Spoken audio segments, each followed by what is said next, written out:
So, good morning guys. Medyo pagod pa yung pagmumukha natin. So, ayun, magkakabit tayo ng ano ngayon, ng bracket para sa MDL natin. Ayusin natin yung sa motor natin kasi medyo tumatama kasi sa front fender yung bracket na existing ko. So, pakita ko sa inyo ito. Ayan, kita ba guys? Ito yung gas-gas. Mukhang di kita. Ayan yung gas-gas niya guys. Nagasgasan na yung ano natin. Tapos ito yung isa.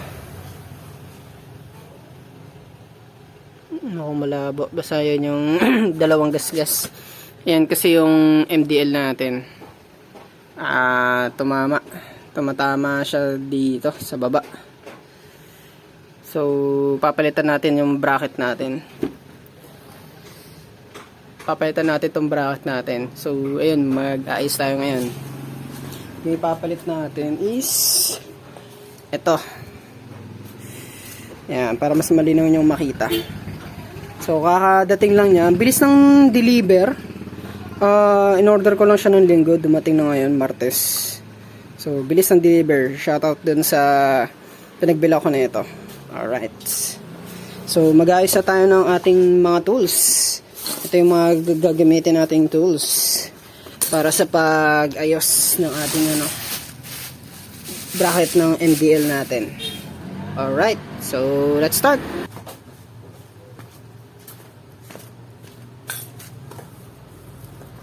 Dito ko lang tapos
bracket natin guys. Ito yung bracket natin. Ito yung ipapayat natin yan. So, sige.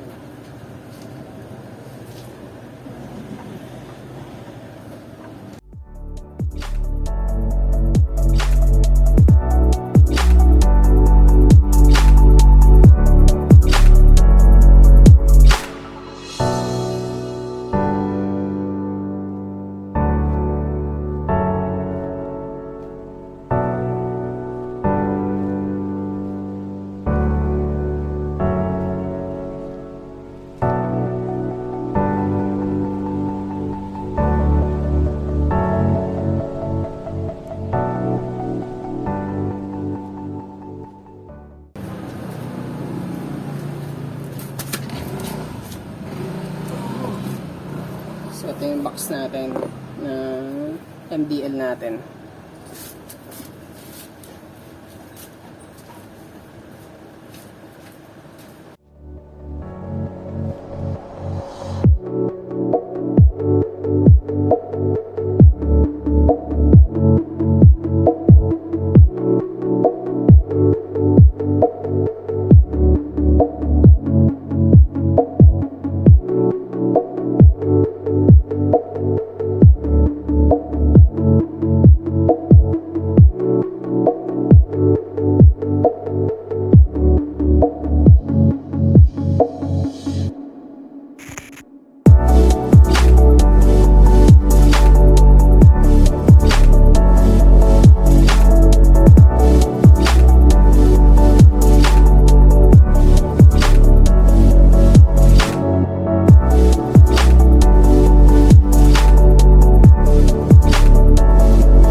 So, yun guys.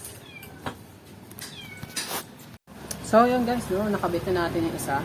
So, pakita ko yung isang nakabit na natin. Ayan. Ayan ang itsura niya. Nice one. So, ganito. So, I think for now, okay siya. Okay ba siya? Parang medyo tagilid ba? Ayusin natin mamaya yan. So, alright. Continue ulit natin.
So yun guys, tapos na tayo sa ating pagkabit ng ating MDL or Mini Driving Light.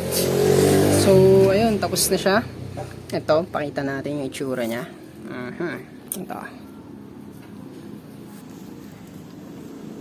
Ayan, kita nyo ba yung itsura? So ito siya. I-front cam natin para mas malinaw. Ayan, so ito kung kita nyo. Ayan siya. So, siguro di pa maayos yung aking pagkabit. Pero, ayusin natin yan someday. So, siguro sa gabi, mas maganda kung masisilip ko siya sa gabi. So, ayun. MDL natin. So, kung gusto nyo malaman ko ano yung gamit natin MDL, ito siya.